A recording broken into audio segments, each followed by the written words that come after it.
You're listening to the Youth Critic Podcast on KHZ Network.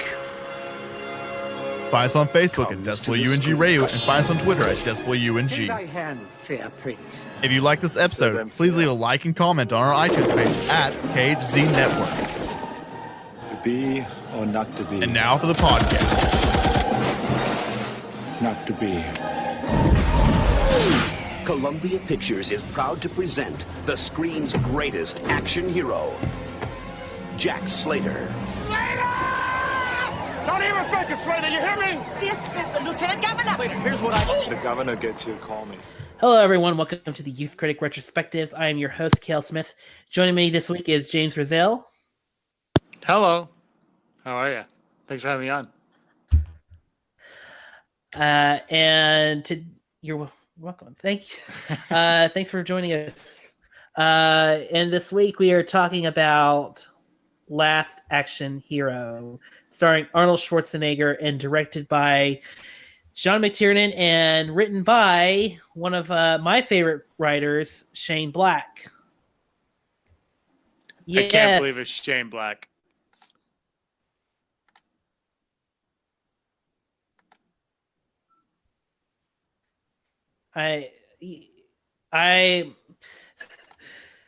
So with that, James, what's your history with Last Action Hero?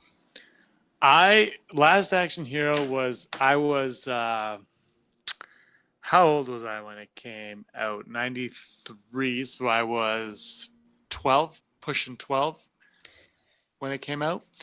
And I was ecstatic to see it in the theater, and I went with my family. My whole family went, all five of us, me, my parents, my two younger sisters. We went to the theater.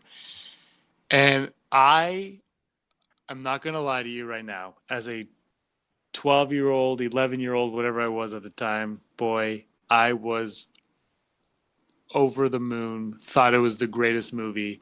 I loved it. And afterwards, I went to school. I'm like, Last Action Hero is a really good movie. And I'll never forget a friend of mine's older sister's boyfriend said, we wanted to go see it. It's terrible. And he looked at me and I go, no, it's really good. I'm telling you, it's really good. And that was my experience, my first experience with The Last Action Hero, which I later bought on DVD when I was in college. Nice. Do you know if it's on Blu-ray at all? I actually don't know.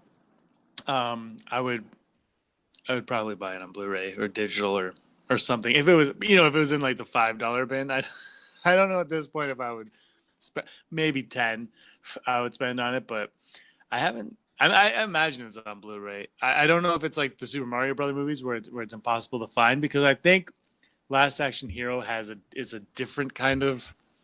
It's had a different history than the Super Mario Brother movie had. Right. Well, I mean, Last Action Hero actually was funded and produced by a big studio, whereas Super Mario Brothers was independent, and then it got sold to Disney. So yeah, I want to say there is, but if there is a Blu-ray out there, there's still like no amount of special features. Like even the DVD I had to watch for Last Action Hero just had the feature. That was it. I think mine was the same, and it might have been 4x3 also. It was like I bought, because this was back in 2000. I got this in like 2002 or 3, I want to say. I believe it was that long ago. So you got the full screen version. I'm pretty sure it was full screen. Good old 4x3, if I'm not mistaken. That was before. I don't think there was an option back then. I could be mistaken. Because I think Silence of the Lambs was the same way, where for some reason you could only get the Blu-ray in 4x3 full screen. It's like, no, this looks terrible. Yeah, that sounds terrible. I think mine was a pan and scan copy of something. Because man, it was like watching a VHS copy on a DVD. So that's what mine was. Yeah, something from Laserdisc. Last Action Hero Blu-ray on Amazon. So get your Last Action Hero Blu-rays before they run out. Maybe it'll be better than yeah, maybe it'll be better than the DVD copy I had, watching this movie. Because man, it was rough. It was rough watching Last Action Hero on DVD this time around. Well, it's only $5.99. But yeah, okay, I'll check it out. But I don't know. I'll check it out. I'll look at it. I don't know about purchasing this Blu-ray. But yeah, so my history with the Last Action Hero was I only saw it just like 3 years ago because I didn't exist when Last Action Hero came out. And oddly enough, my history with Schwarzenegger movies is I watched a lot of them. I watched a lot of the Schwarzenegger films like Terminator, Commando, Predator, Total Recall, Kindergarten Cop. I've seen a bunch of the Schwarzenegger movies growing up. But oddly enough, I missed out on this one until I was like 21 or 20 or 21.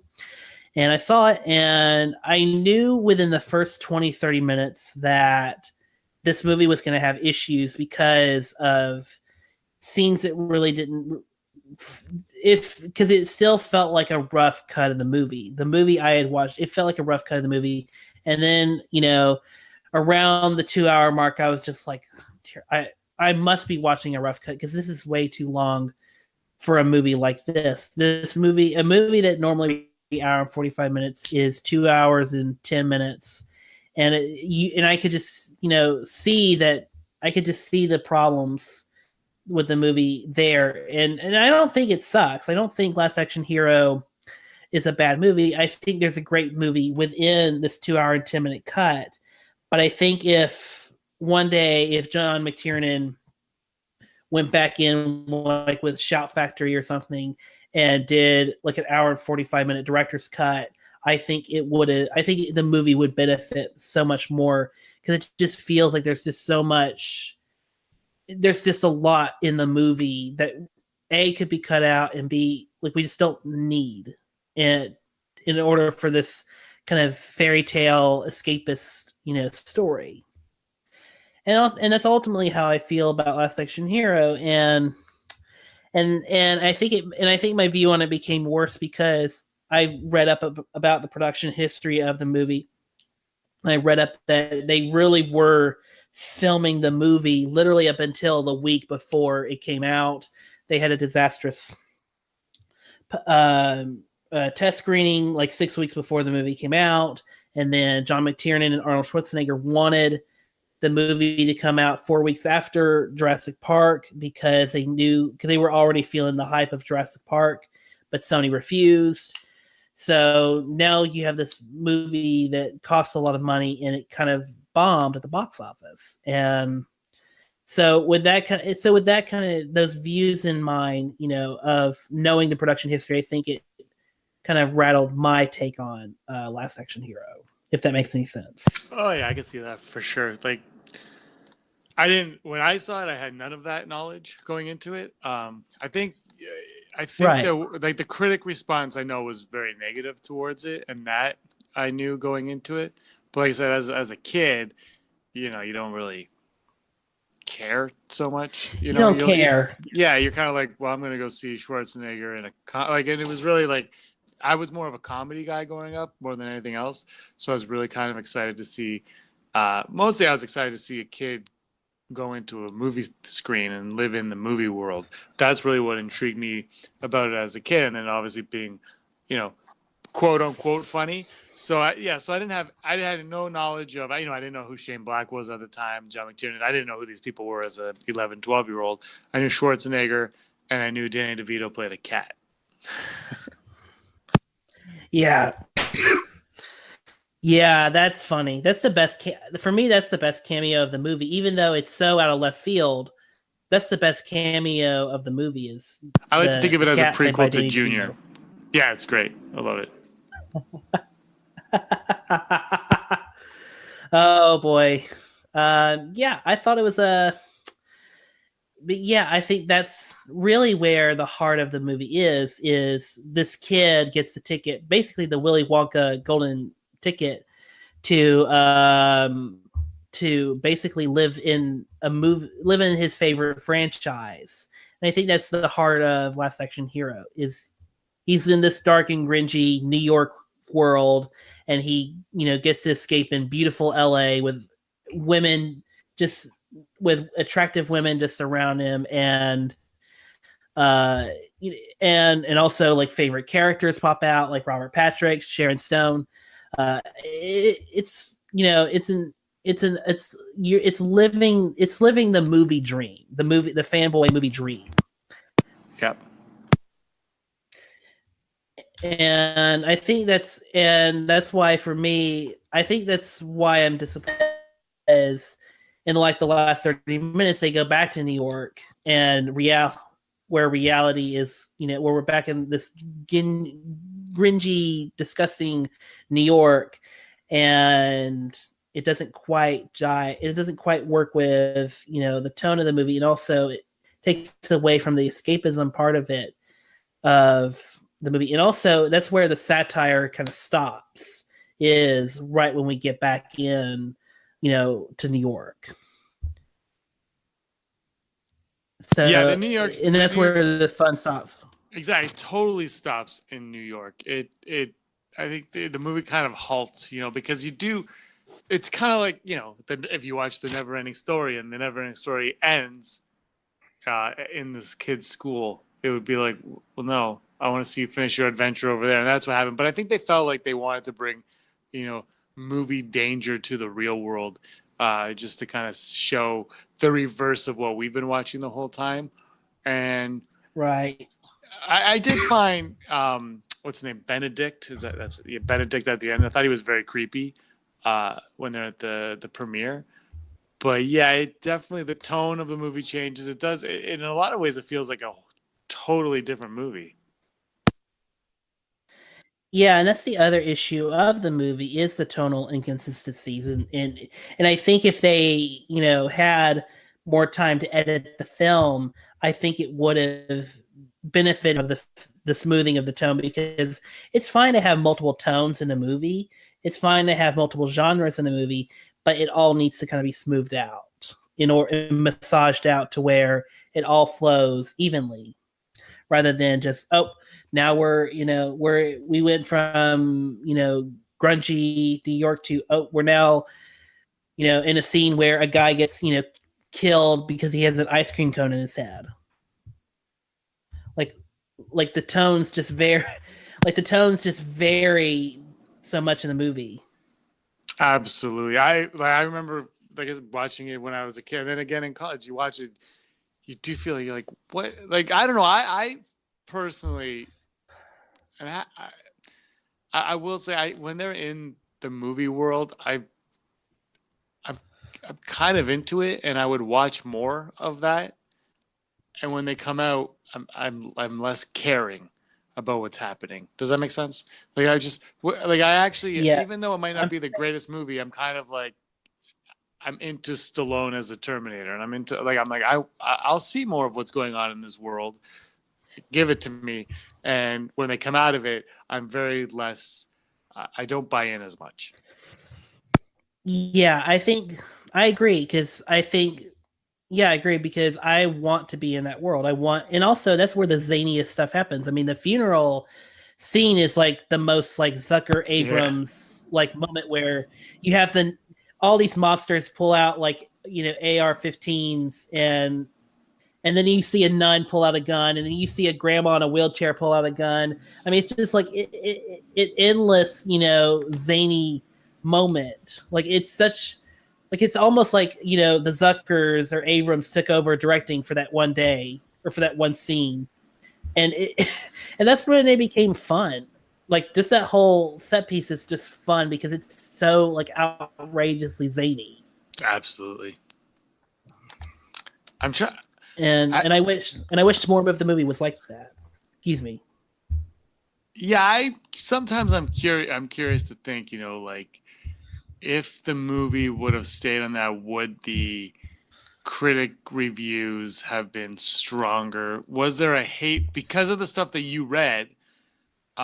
Honestly, you read stuff, and I think people would have been privy to this information before seeing the movie, critic wise. I wonder if that has any influence on a movie going, like this type of movie going into it, where you're like, because this movie is a movie that if you want to hate it, you could easily hate this movie if you wanted to, in that respect. And I think if you have all that negative information in your head going into it, and you already are like, I'm going to hate this movie, you could very easily just be like, garbage, terrible movie. But at the same time, I also feel like if you want to enjoy this movie, it allows you to enjoy. You just buy into the zaniness of it, and it allows you that opportunity to buy into it for a little bit and enjoy what they have on the screen when they're in the screen more than anything else. I think that did influence because this information that I've received, was very privy. Like, it was very out there. The last, not only was it out there, it was out there in the last few weeks before the release, because there were reports that people who had watched a test screening of the movie absolutely hated it, and then there was the rumor that Sony burned all the test cards, so no media would ever find what was the problems with the test screenings. But also I think if you go back to Roger Ebert and Gene Siskel's review on it, Gene Siskel comments on how ambitious and on how crazy the film is, and he admired it. He admired that part of the movie. So I think people were on the wavelength. I think people were privy to it, and I think people knew the problems, and I think people saw the problems with it because the movie reflected those problems in spade loads. Because people behind the movie have even talked about and said, Roger Ebert and Gene Siskel didn't have to tell us that the movie was an uneven tonal mess, because we knew when we released it that it was an uneven tonal mess. And I think such a great comment. Yeah. We knew we knew what it was. You don't have to tell me. Yeah, we knew how bad it was. We just ran out of time. Yeah. And that's literally that's the response from everyone, is we just ran out of time to finish it. The running out of time is something, and I understand, you're like, okay, I want the movie has to come out on this day, but I just think sometimes maybe the studio should look at it and say, you know what, if we give it an extra bit of time, and this, I'll compare it to something in a second. And this is the 90s, where movies were not what they are today. Where now, you can release Black Panther in February and make $1 billion. Back then, that was not happening. But, you look at Justice League with the mustache debacle, right? You take a little bit more time. You either fix the CG mustache, or you wait until he's able to shave it, and you push the movie back until whatever. And maybe, I don't know in Justice League's case, but maybe, you make up the money that you feel you're going to lose anyway, because now people aren't distracted by something. And then you have Last Action Hero, where, they wanted more time to do it, but the studio said, no, maybe you give them an extra few weeks and you have a better product. And when you have a better product, people are more inclined to spend more money on that product. Right. I think what should have happened is, after I guess they were trying to do this, to boost more confidence. But I would have definitely moved the release date to November or Christmas. I don't know what was coming out Christmas of '93, but I would have done that, and then spent that extra 6 months retooling the movie to get it to the best it can be. Because even if they had pushed it to late July, early August, it still would be infinitely better, because they would have had more time. They would have actually had more time to sit in and edit. Because, from my understanding is, they didn't start filming this movie until December of '92, and then wrap filming until April of '93. And then they only had a week or two to assemble a cut together for that test audience. So it was obviously going to be a bad response because they only had like a week or two. They were basically showing people a rough cut of the movie. And as you and I both know, when we see a rough cut of the movie, it's bad. Like it's a bad cut of the movie. It's just they assembled all the footage that the shots the director liked, and now the director and editor are going to review it to see what needs to be cut, what needs to be trimmed, what needs to be smoothed out. So for Last Action Heroes case, they basically only had time to just make one cut of the movie, and then just had to work, and then just sent that out as the final print of the movie. And I think, if they had like at least another cut or two, maybe they could have churned out something good. Because I mean, I look at the movie and there's still a good movie there. It's not, it just needs more time to be worked on. I just finished shooting a short film and I'm editing that right now. And I'll tell you, I've already done, and it's under 8 minutes. And every time I look at it, I'm like, I need to make adjustments. So I can only imagine, what they were going through on this. You think of all the stuff that got cut, that made little pieces here and there that you could fill in, that you rearrange things. Like things, I did one cut the other night. I went to bed and I was like, as soon as I laid down, I was like, no, I gotta swap these two shots. I swapped the two shots and everything. The whole like first half of this thing had so much better flow to it, and I don't know. I just feel.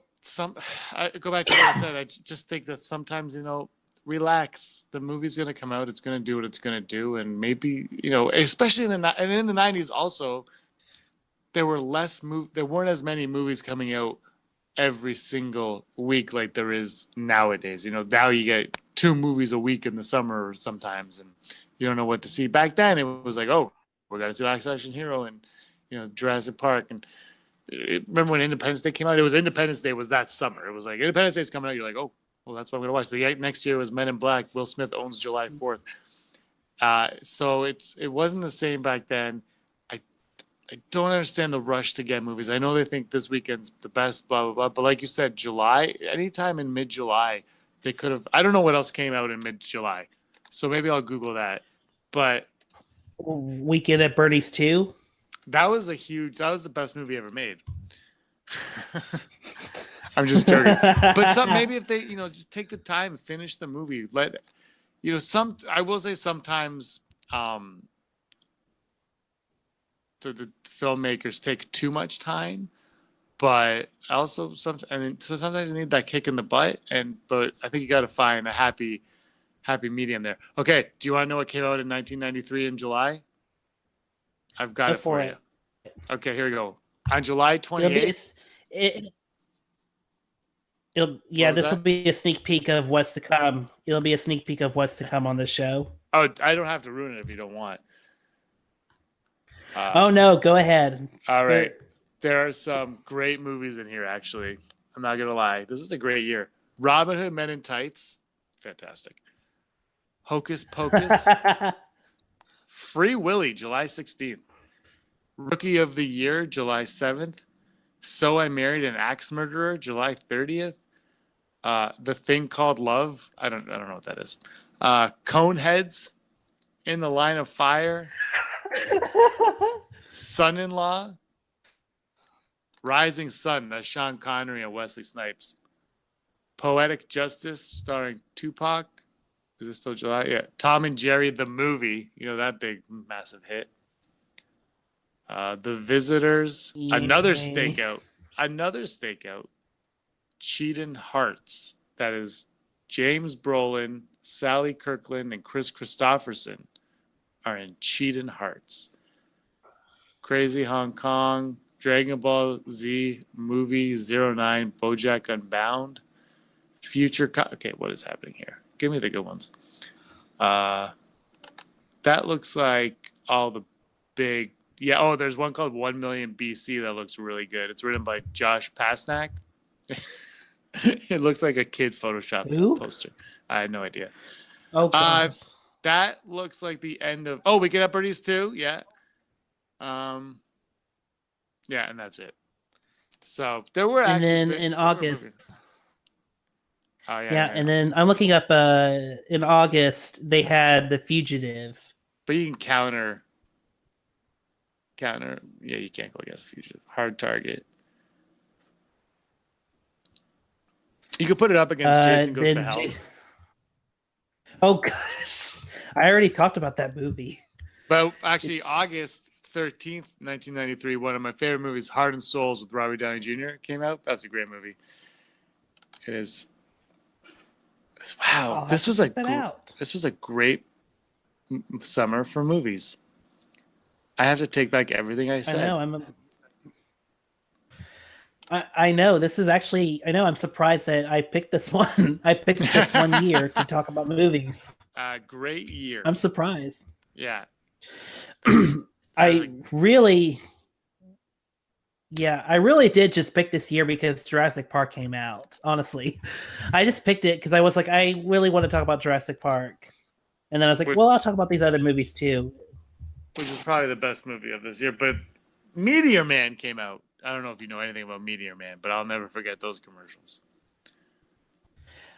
I never saw Meteor. I don't even know what that is. When we're done this, you just do yourself a favor and Google it. Oh, you mean the Meteor Man? Yeah. It's a really terrible, terrible movie. I'm sure it was.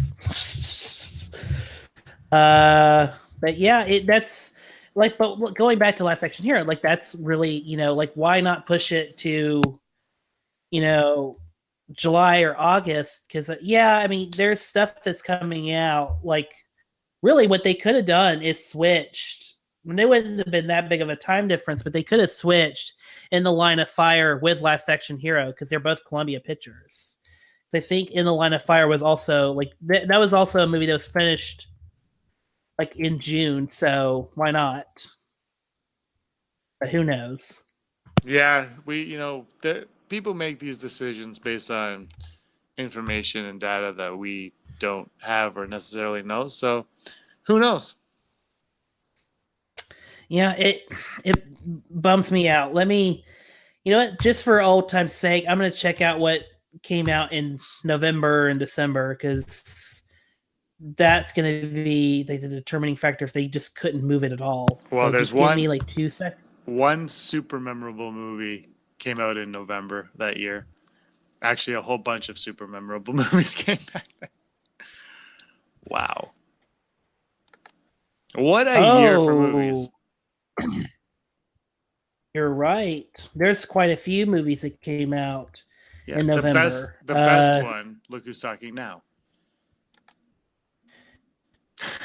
The other great movie of 1993, RoboCop 3. It's the best of the RoboCops, people say. Brian De Palma's Carlito's Way. Ernest Rides Again. The Three Musketeers with Charlie Sheen. Yeah, this wasn't Mrs. Doubtfire came out in November. Yeah. And then December, The Sister Act 2. Wayne's World 2. Well, I mean, they had Schindler's List. There's your Oscar bait movie. Yeah, because I was... what? Also, Tombstone, What's Eating Gilbert Grape, Philadelphia, Grumpy Old Men, Pelican Brief. Man, there's a lot. Name of the Father, Beethoven Second. And one of the best Batman movies ever. Mask of the Phantasm. Well, that is one of the best ones, easily. Oh, such a good movie. Yeah, Beethoven Second. 6 Degrees of Separation. With Will Smith before he was Will Smith. Yeah. Attack of the 50-Foot Woman. Where was that at? December 11th, 1993. It holds 22% on Rotten Tomatoes. It's not on here on Box Office Mojo. Well, they got to get their crap together. Come on, Box Office Mojo. Get the 50-foot woman. She's attacking. She's attacking. She's angry. She's coming for you. Anyway, so yeah, that's going to my point. Like, why couldn't they just move it? And it would have done. I think it would have done better. I think, and also if they had waited 6 months, the response to the test screening would have died down. Like, I think the noise on that test screening would have like mellowed if they waited like 6 months and gave. And also, they could have just said like, no, we're going to take the time to make it work. You know, we just finished filming, blah, blah, blah, blah, blah. You know, just take the time. The only thing that probably would have hurt it in response to that is Die Hard with a Vengeance was also directed by John McTiernan at the time. And he probably wouldn't have been able to make that movie if he was still working on Last Action Hero, if they delayed it.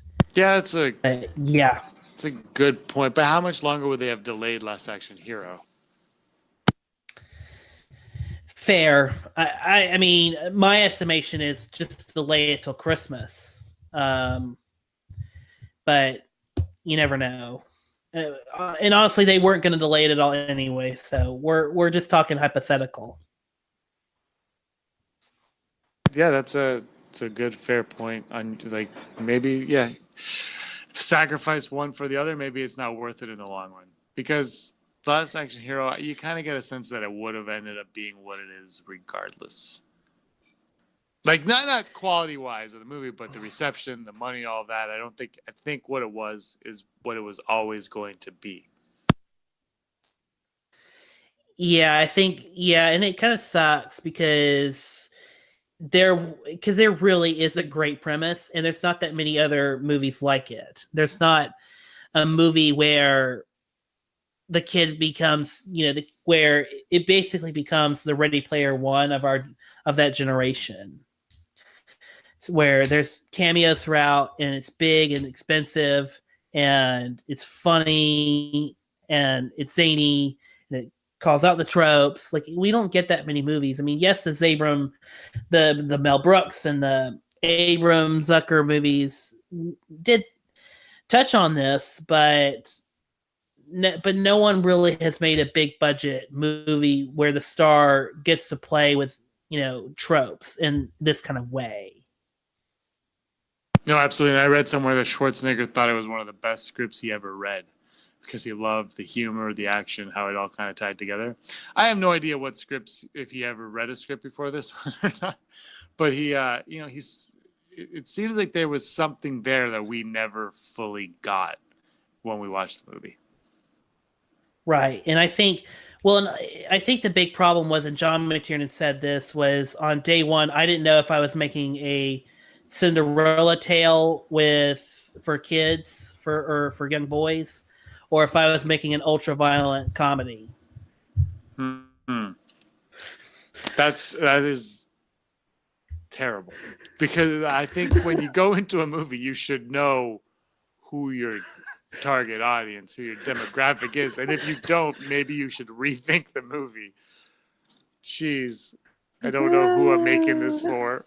Well, figure it out soon. That'd be a good start. Why don't you take a week and talk about with your producer and writer and be like, what is this? What movie are we aiming for, kids, or are we aiming for adults? That's actually somewhat depressing. Wow. Sorry I unveiled. I think that Mario Brother movie had a similar issue actually to that, where they didn't know who they were trying to make a movie for either. Yeah, I think that was the thing too, was you had a group of people that wanted an adult Super Mario Brothers movie. So you have strippers and strip clubs and sexual innuendos going about. And then you have a kids kind where a girl talks to an animatronic dinosaur that's cute. And it's all over the place, and it doesn't, kids are kind of turned off by it, and adults are turned off by it, and all of a sudden you made a movie for nobody.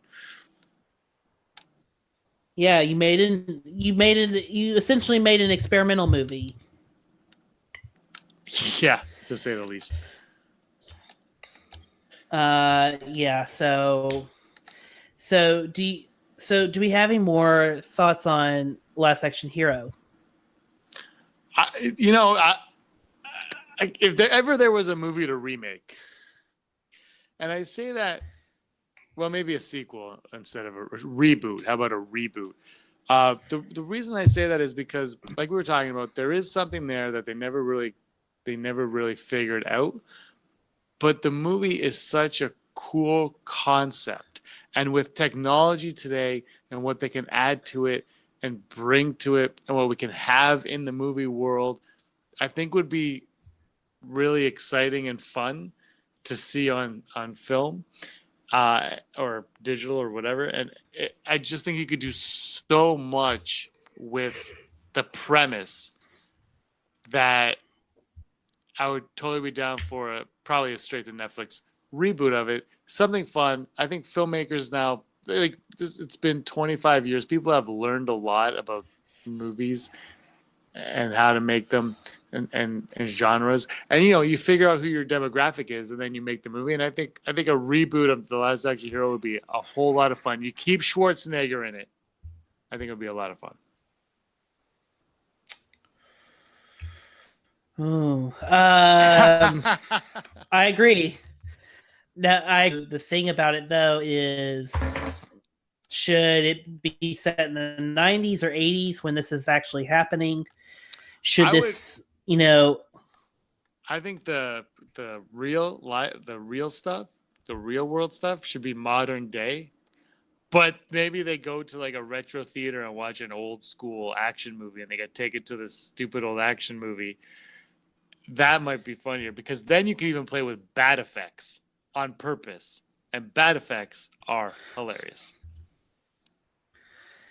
I was thinking about your reboot thing, and I thought for a second you were going to bring up Dwayne "The Rock" Johnson.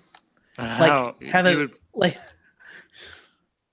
would actually be the perfect casting today. Yeah, if you were to do the reboot, because I think you can make so many Dwayne "The Rock" Johnson jokes, and honestly, he's the only actor I know of right now that has the bravado and the star power that Schwarzenegger did in the 80s and 90s. So totally. And have you seen the rundown when Schwarzenegger passes him in the hallway of the club, and he says, "Have fun out there," and The Rock's like, "Yeah." That was the passing of the torch, they say. I have not seen the rundown, but you're missing I'll check that out for that scene. Yeah, you don't have to. Just watch that scene on YouTube. I'll check that out, because that actually sounds pretty cool. Dwayne "The Rock" Johnson and Schwarzenegger in one scene. That sounds pretty cool. That was and a lot they talked about that a lot, and it's literally what I just said to you is the entire scene. Nice. I don't hate Last Action Hero. It's hard for me to see past the problems to see the fun movie that's there, because I guess it's because I spoiled myself with knowing the production history. But I think if you are interested in a Schwarzenegger comedy with Shane Black and John McTiernan directing, I think you can make it. I think there is fun to be had. I just don't think the movie quite works as a whole the way I hoped it would. If that makes any sense. Yeah. Yeah, because I think there's fun ideas. There's really fun zany stuff. My favorite zany bits are when they're driving and they're causing all these car wrecks, on their way to the hotel. You just see the background of just cars getting into the pileup that's forming behind Arnold Schwarzenegger, as they're driving to the hotel. I just love the little zany bits that's in the and the action scenes themselves are well done. John McTiernan is still at the top of his game when doing the action scenes here. It's just for some whatever reason never quite forms a good movie. Which, you know, it never forms the movie I want. Yeah, you know, and I'm curious if that's a script issue or if that is in the editing or he didn't get enough cover. Like, I'm curious because he's competent. We know he's competent, and Shane Black is a competent writer. So where was the issue? Is the issue all in post-production? And that's curious. Or in the lack of post. Yeah, the lack of post. That's a curious question. Yeah, and honestly, I would actually recommend people to watch it because they'll look at the movie as a rough version of the movie, as a rough cut. Like whenever I hear that people are like, I want to see the 4-hour rough cut of Justice League or Black Panther, I want to see, you know, the whatever 3-hour cut of Blade Runner 2049. I'm like, yeah, you probably don't. Because typically rough cuts are not that good anyway. And Absolutely. I think Last Action Hero is a good, you know, like, here, watch this. If you really want to see the rough cut of every movie you want to watch, here, and then come back to me.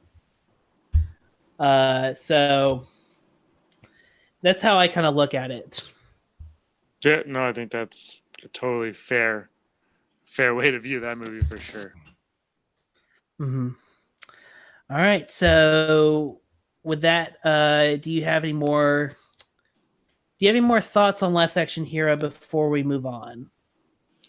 No, I would agree. People should check it out. It's not as bad as it seems. It's not as good as it could be, but it's fun and unique in its own kind of way. And I think Schwarzenegger is actually pretty good at it. All right. Yeah, I agree with Schwarzenegger. He's really good in it. He really is trying to do comedy bits. Yeah. All right. So, James, where can the good people find you? The good people, not the good and the bad. They can all find me online at Petzafina, PEZZAFINA. That's on all the social medias. And I do a Star Wars podcast called the Rebel Scum Podcast on YouTube. Please check it out. It's a really good show.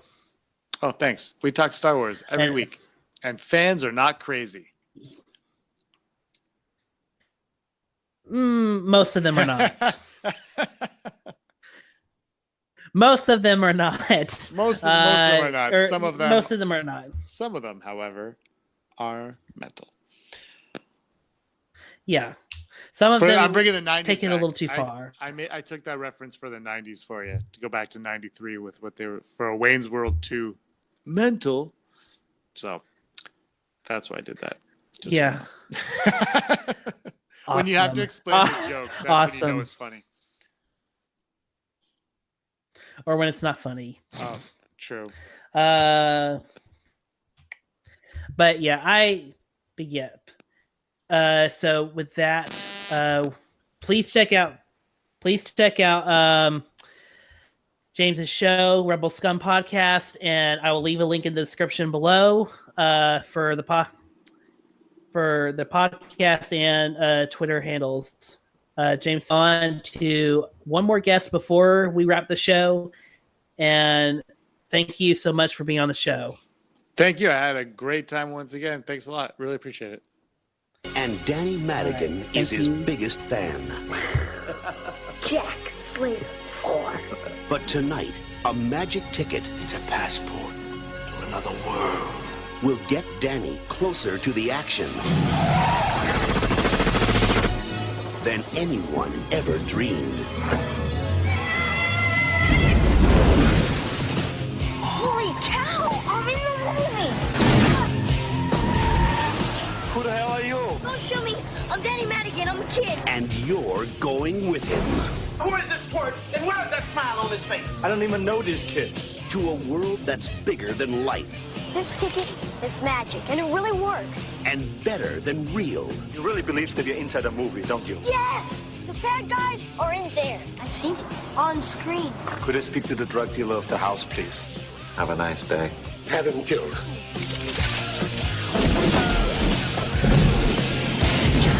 everyone. Welcome back to the Youth Critic Retrospective. I'm here with Justin Mayhew. Hi, y'all. Welcome to the movie show. So, Justin, we're talking about Last Action Hero, and my first question for you is, what's your history with it? Well, I didn't see it when it first came out, of course, like everybody else. I was seeing dinosaurs in the theater that summer. So it wasn't until on video it came out, and I saw it a couple of years after, somewhere around 94, 95, right? And I wasn't impressed with it then. I'm never been a big action fan, and it just seemed, confused and kind of plasticky and cheap to me at the time. But that's interesting. Yeah. So you and I are probably on the same page versus everyone else I talked to, and but the thing with me with Last Action Hero is I did not see it when I was a kid. I just saw it. I only saw it like 3 years ago, and my response before I heard about the production issues, my issues with the movie were that it just felt like a rough cut. It felt like, just not all the way fully realized and not all the way like finished, because some of the effects of them going back and through the dimensions or the movie and the real world didn't quite sync up, or so, it just felt like very rough. And then I learned about the production history, and I was like, oh my god, because they shot. Apparently, McTiernan only had like 9 or 10 months to make the movie in general, and they spent like 4 or 5 months of that shooting the movie, and they only had like 3 weeks to edit the movie after they put a rough assembly in front of, literally the rough assembly of the movie in front of a test audience, and it got a bad score, and they had to go back and reshoot.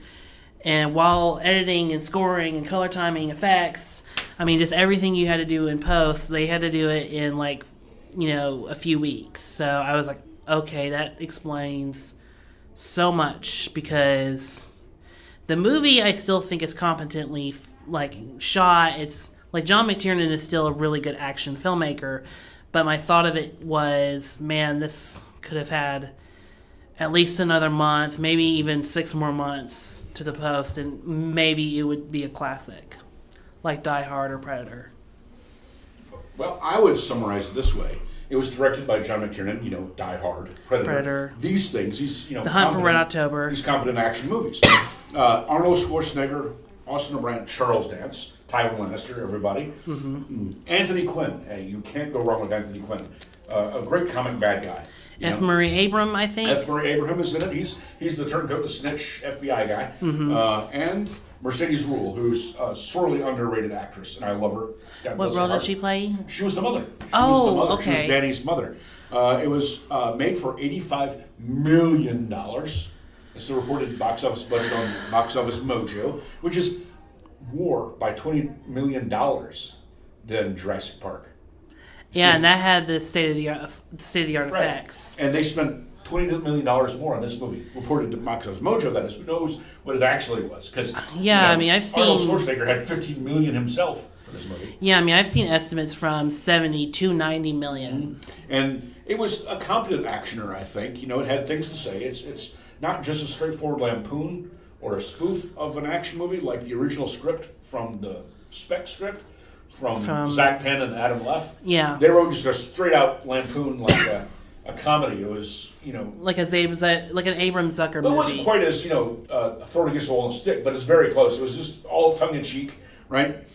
Right. And this movie had a message to say. It was rushed to production. It had a ridiculous amount of money spent on its promotional materials. Didn't they send a rocket in space to promote the movie? That's what I heard.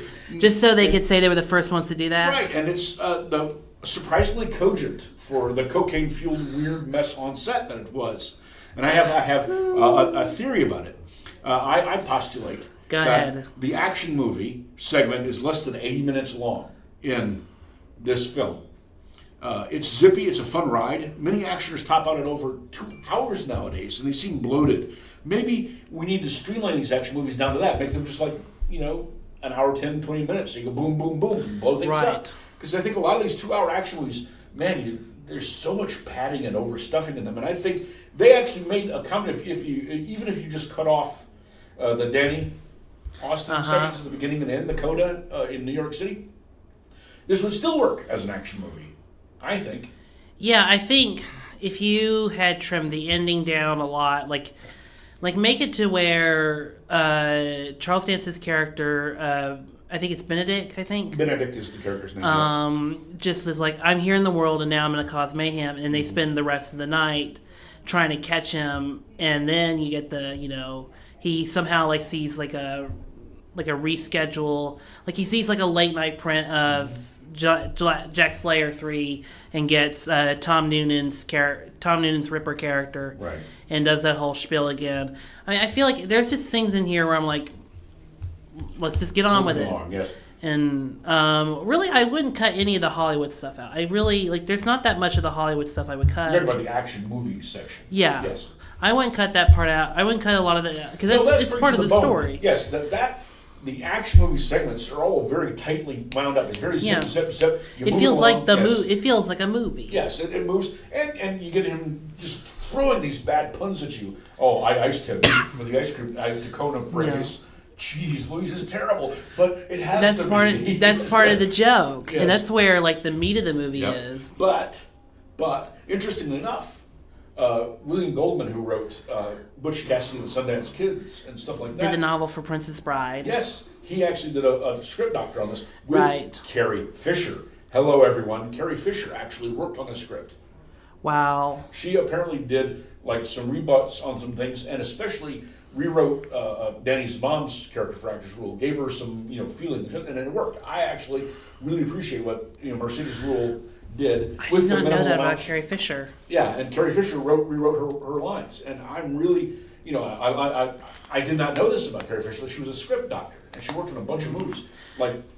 She worked on Postcards. That was her book, but she also did Whoopi Goldberg movies in the mid '90s, Sister Act. No, Sister Act, yes. She actually rewrote Sister Act as a script doctor, and she doesn't get credit for these things, but they would pay her, some $100,000 fee or whatever. Yeah.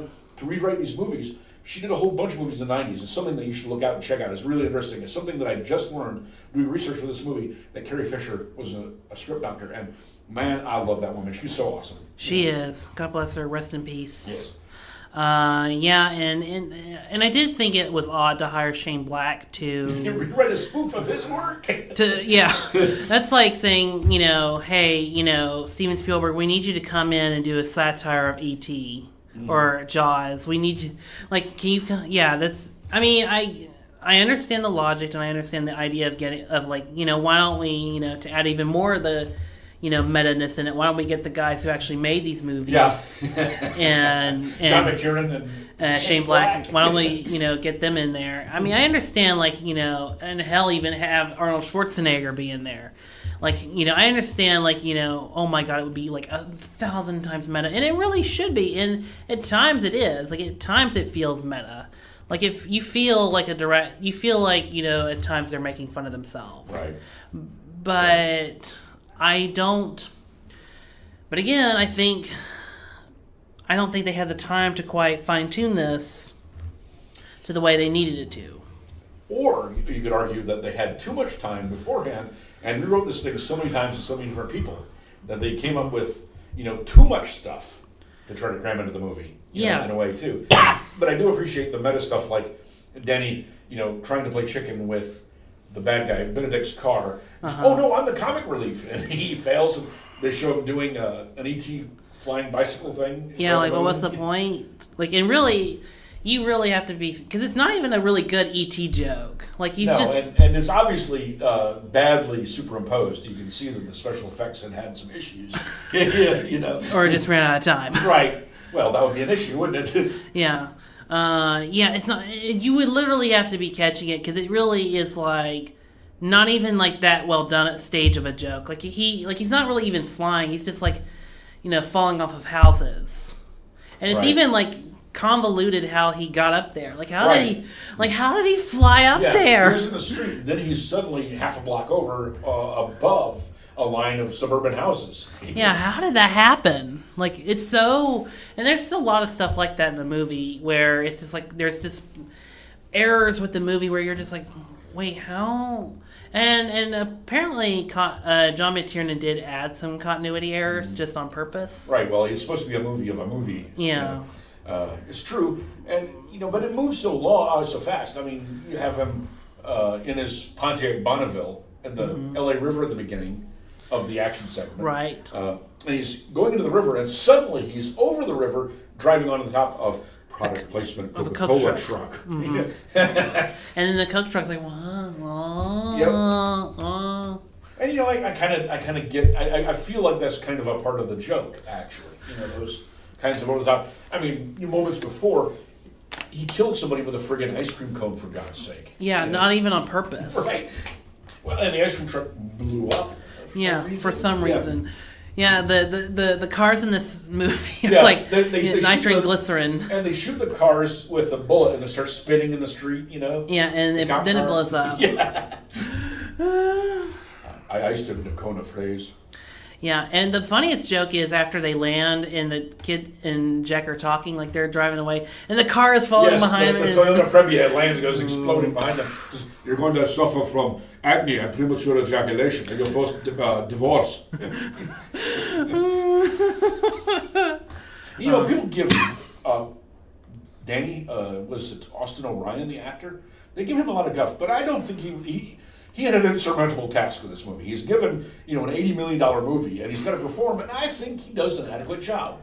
I can't complain about Austin that much, I don't want to complain about the performance as much as I think if I was in Danny's position, I would be like a kid, and I'd be like a deer in headlights the whole movie. I would be quiet. I would be like, I would speak very little, and this kid is like cracking jokes, like, you're in a movie. Like, he's trying to, just basically mind fuck everybody. Right. Well, that's because in the original script by Leff and Penn, the guy's supposed to be 15 or 16 years old. He's supposed to be a good 5 or 6 years older than this kid. This kid's like 11, 12-ish, something like that. Preteen. Yeah, so this kid is developmentally different in age. He's like a preteen. He's a tween, or whatever you want to call it, right?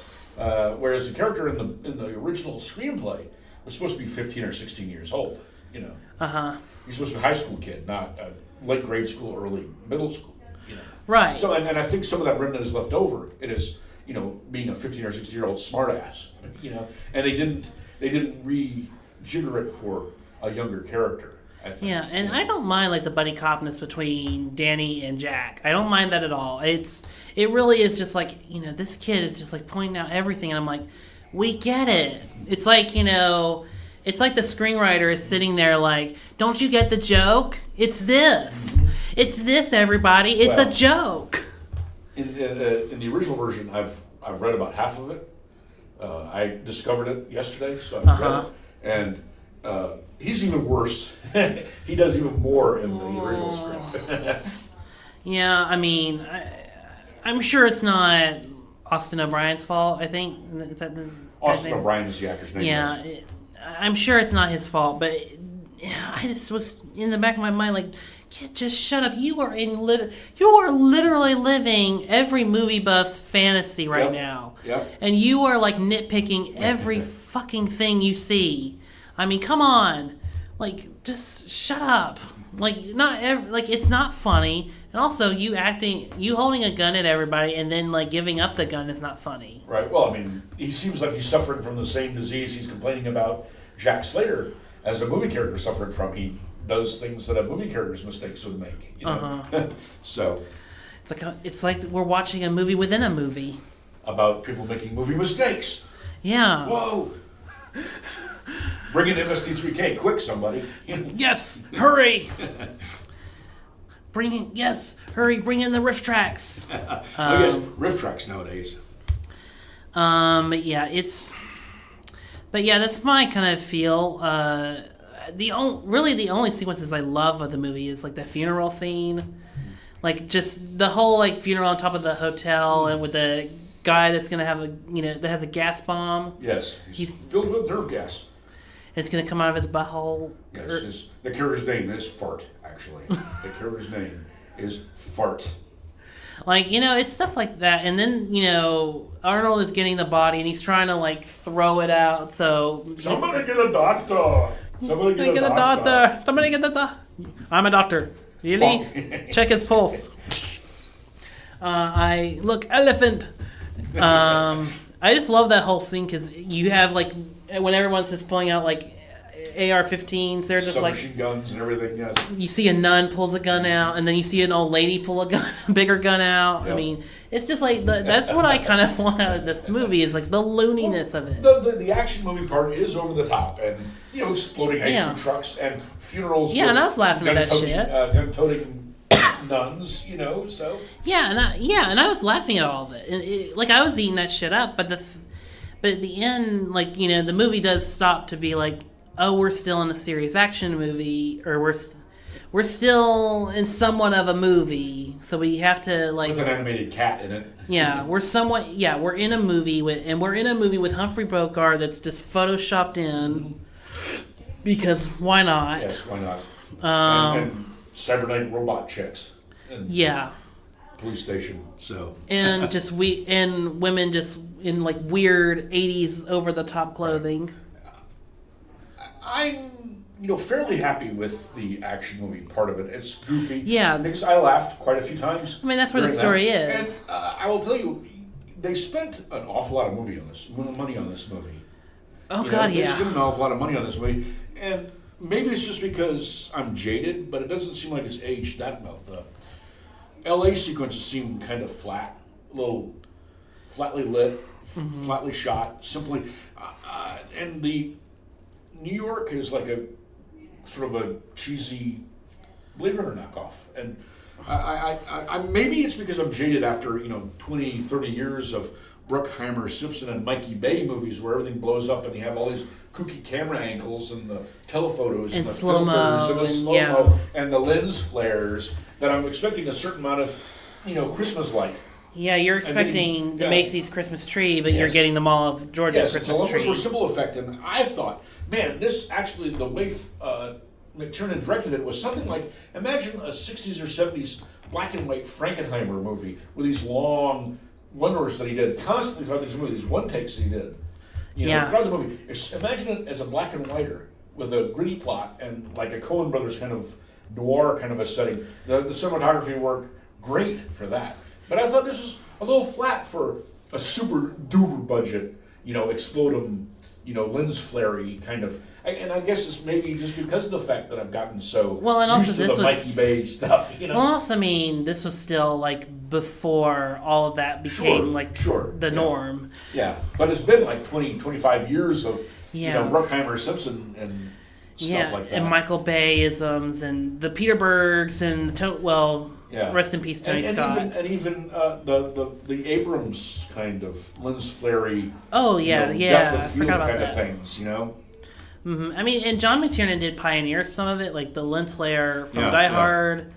McTiernan is very much responsible for a lot of modern action movie stuff. Sure. Anyway, because of stuff like this movie and Predator and Hunt for Red. Well, I don't know if anyone's taken anything from Hunt for Red October other than like the dialogue, but right. But yeah, I mean, and Die Hard, obviously. I mean, come on. I mean, just last month we were talking about Cliffhanger is Die Hard on a Mountain.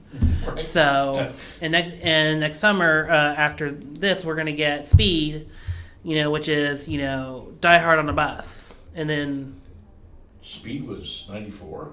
Yeah, Speed was 94. I thought it was older than that. Yep, it's 94. But yeah. And I think John DeBont actually did a couple more movies like that, like Twister, Die Hard on a Twister, or Die Hard on a Tornado, or Speed 2, Die Hard on a Cruise. Speed 2, Die Hard on a Boat. With who was it that took Keanu Reeves? I can't. Jason Patric. One of the Lost Boys. Oh boy. I mean, if that wasn't one of the things that if you're a studio head and you see that, okay, let's flush this turd before it goes. Can't even get Keanu back for this one. that's So, yeah. Oh well. Oh well, indeed. So, but yeah, I mean, what else is there to say about Last Action Hero? Like, could this movie have been? Do you think this movie could have been better if they had more time, or do you think we would have always gotten a similar rendition of what we got? I actually think they could have made it better with less time, because they shot the thing for a couple of months, and it was more like 5 months, but sure, we'll go with that. Yeah, but they shot it for over multiple months, Mm-hmm. And they rushed editing, but they had so many rewrites. They were in this thing rewriting for a year or two. That when Penn and Left first presented the movie, they presented it in like 91 something, and they had 2 years between that and the time that they actually presented the film. And they rewrote, and they had all these different people working on it. And I actually think if they had just, chilled back, cooled off on the writing and just choose a draft, yeah, and do it. And I'm not. Did you ever see anything that Shane Black wrote for this movie at all? Like, by I haven't read his draft yet. No, I have access to his draft, but I just read the original from Penn and Left. That's the only one I've read so far. But I mean, actually, a lot of it is the same. The half that I've read, I've gotten a page. It's 125 pages long. I'm on 70 something now, and it follows the general thing. The big difference is it's no message. It's the Danny character coming to the Hollywood world is just a way for him to get into a movie and have a lark. They add the whole family dynamic and stuff like that, and the backstories for this version. The original version was just a spoof. There was no, subtext like we have. Okay. It was just a straightforward lark, And right. The projector was actually a demon, like a Needful Things kind of a fellow. Okay. Yeah, he was a bad guy. He was trying to trap Danny in a fantasy world. Oh, like Don Knotts in Pleasantville. Even worse, Don Knotts was actually not demonic. This guy actually has a goatee and everything. Oh, so it's like a literal demon. Yes. This guy actually, when they describe him, it makes me think of the devil from the episode of Rick and Morty where Summer works for the devil. Oh, yeah. He actually is described in a very similar way to that. Okay. All right.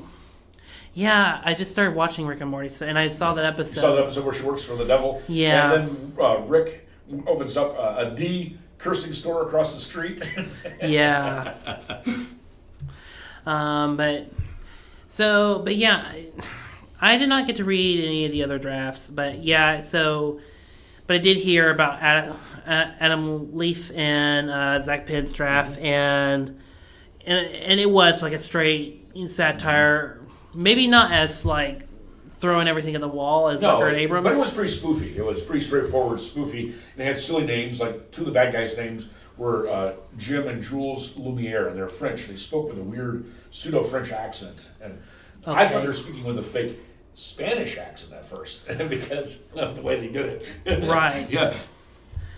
But yeah, so, and you're probably right. Like maybe if they would have just stuck to something a little simpler, maybe. Yeah, just get it down. Like but my argument would be like because one of the things I did find out was John McTiernan did ask for to move the movie, right? Because not because of more time, but because of Jurassic Park. A week before, yes. Yeah, and I think all these people talking about all the problems wrong with this movie, that's the main one that they open against the dinosaur juggernaut. That's the real problem. That if this movie had opened, a couple of weeks before or a couple of weeks later, then it probably would have done halfway decent, I think. Yeah, I think I was actually looking up what else Columbia had coming out in the summer, and I think if they would have switched In the Line of Fire, that came out in July with Last Action Hero, right. I think it would have done much better. Because not saying that In the Line of Fire could compete against, not saying that Clint Eastwood could compete against dinosaurs, but I think that movie would have. A, that movie's smaller budgeted, and B, I think that movie would have. Yeah, that would have been like a counter programming. Yeah. To Jurassic Park. A lower budget, old timey action movie, with Clint Eastwood in it. Yeah, that would be like counter programming instead of trying to butt heads, with our own blockbuster.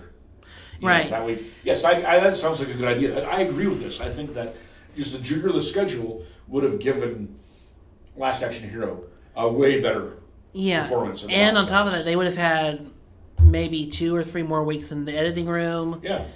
And also they would have had maybe some time to jigger the special effects a little bit more.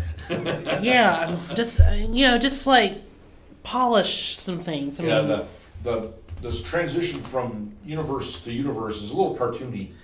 It is. It's very much like, ooh, is this from a leftover Don Bluth movie or right. what?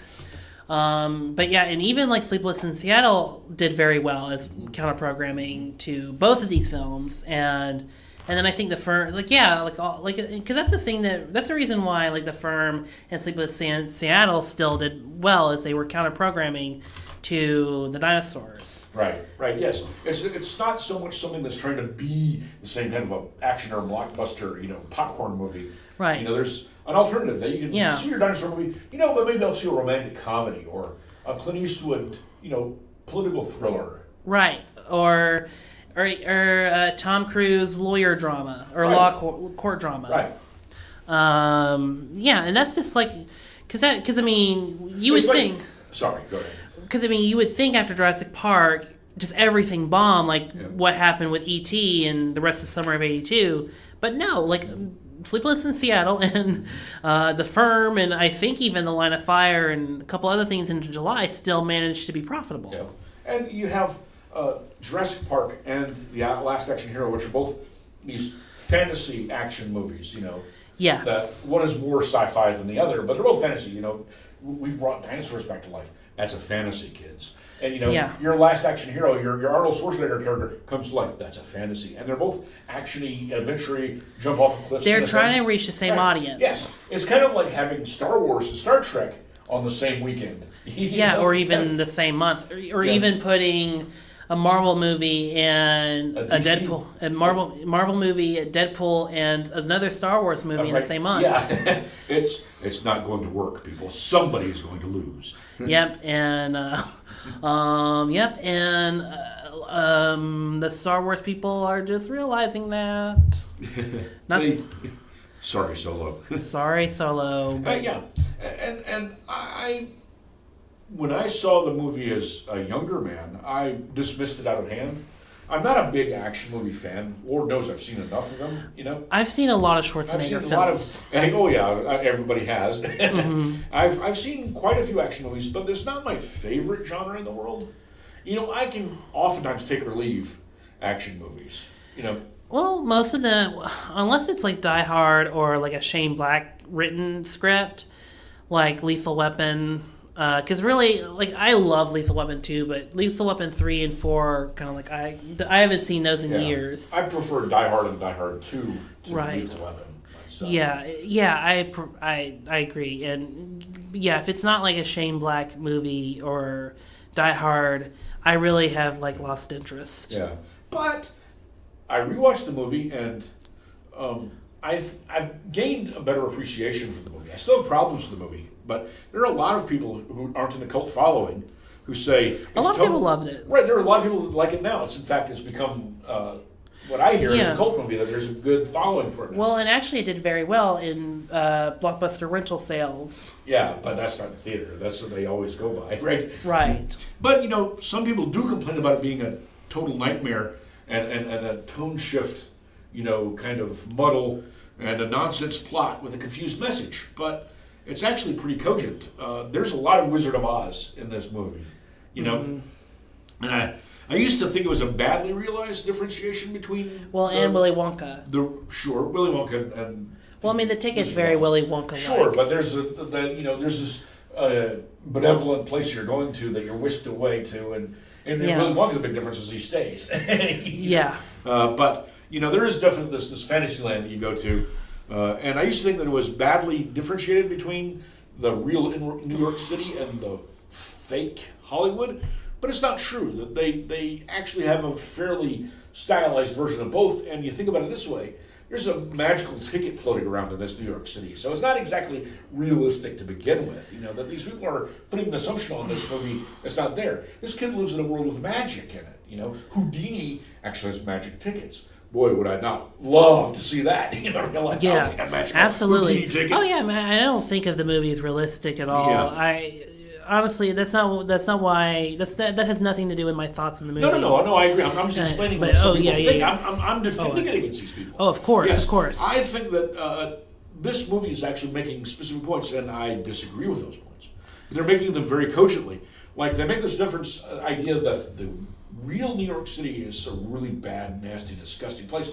But you can see that Jack Slater is still a pretty goddamn super guy, even in this world. Like, he takes Danny off the gargoyle and flings him up there. And that's a pretty superhero movie kind of thing to do. Right. So, what is it with, the bad, and it turns out that what they're talking about is a very misanthropic thing. The people are awful.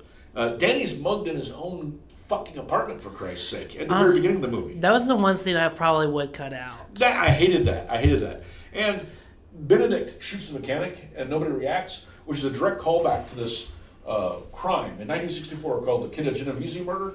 The Kitty Genovese murder was where this woman was murdered after she worked at a bar. She came home late to her Queens neighborhood at night, and this guy, over half an hour, tortured and murdered her.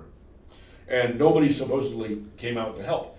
But it's all, a cock and bull story that I saw the documentary that her brother made about it, and he talks about the people who actually did respond and called the police and stuff like that. So this idea that nobody's going to respond is a mythological thing that some, people of particular political persuasions, I'm not going to get into that right now, do and say, and I disagree with it. I think that's not true, and Bill came to the same conclusion as me, that people did respond, and it was just a fact that, some policemen were shifting the blame from their lack of investigative skills to the civilianry.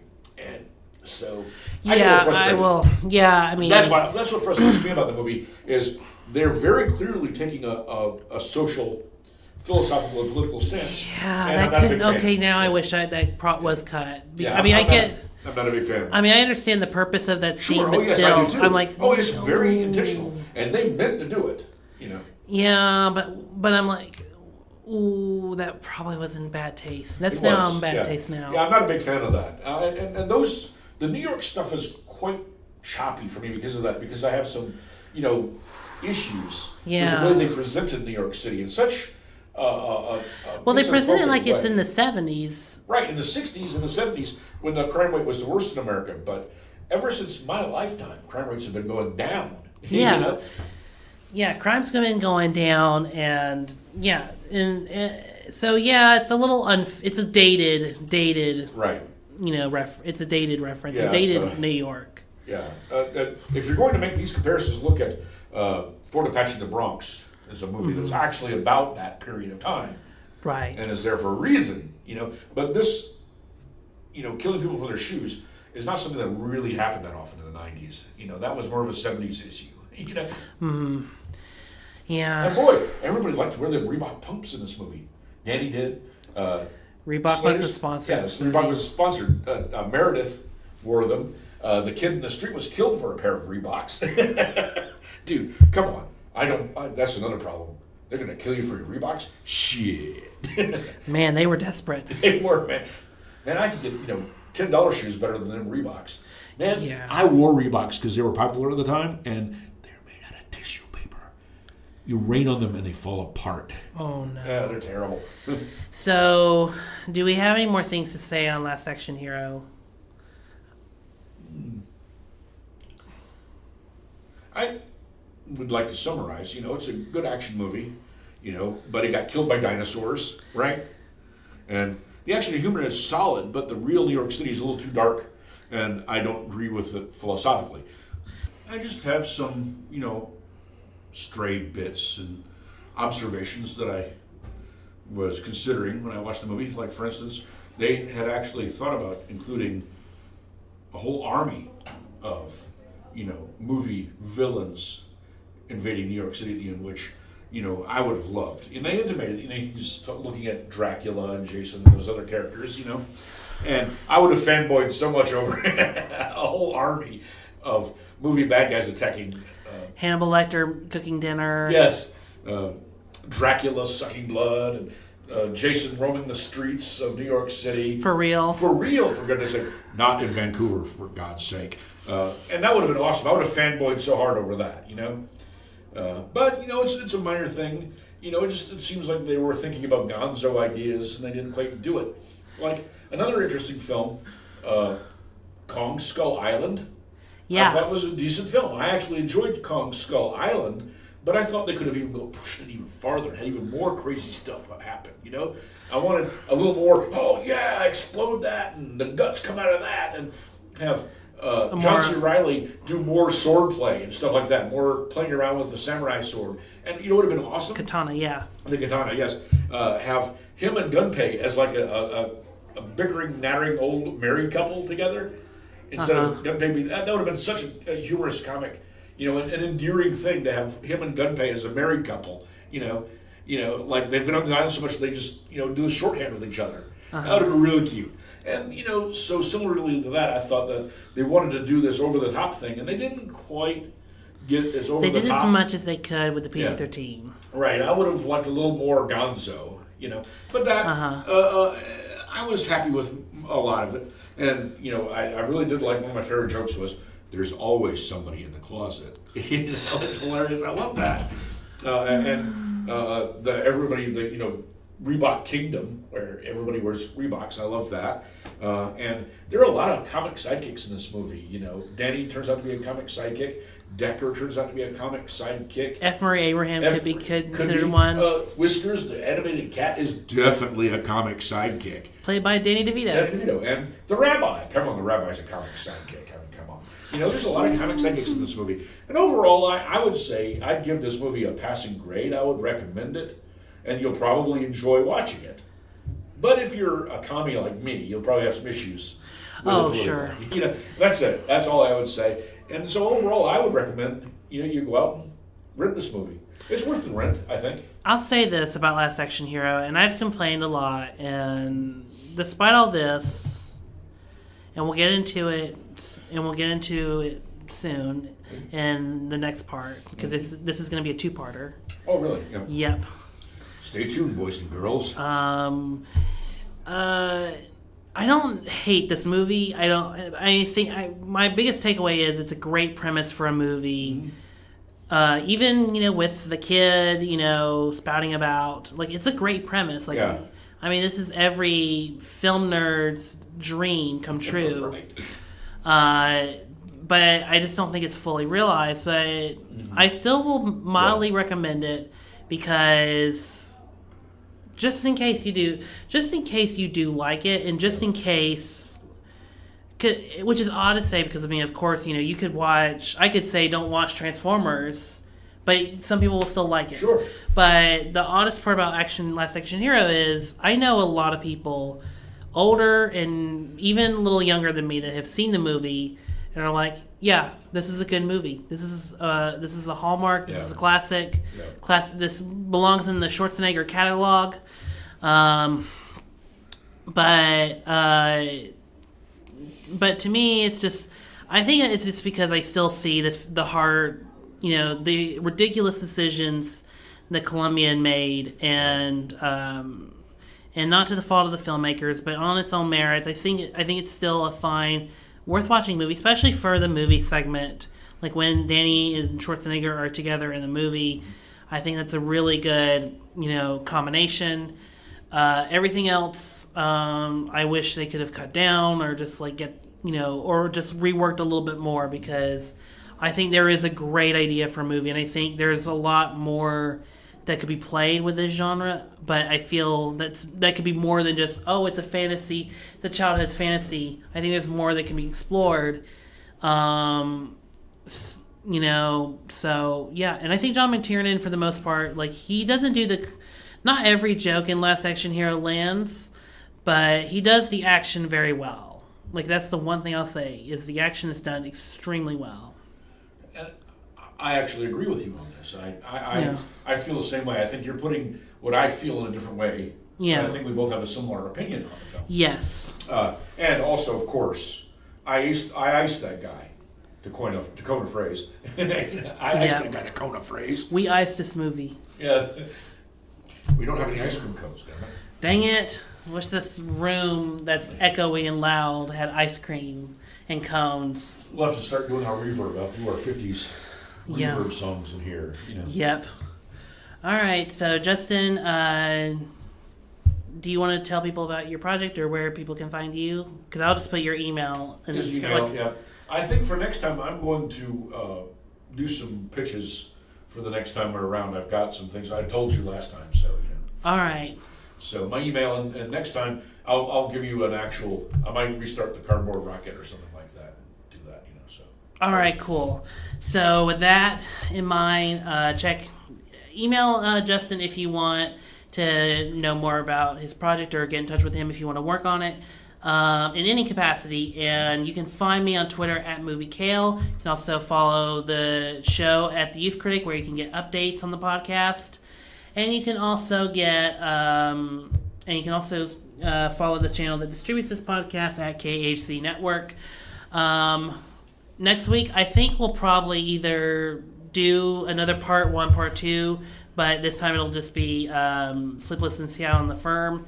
Or I might just combine the two because we're getting these out like a week later than the anniversary. So what we might do is just go ahead and either do Sleepless in Seattle and The Firm in one episode, or just have them both come out in around the same time period.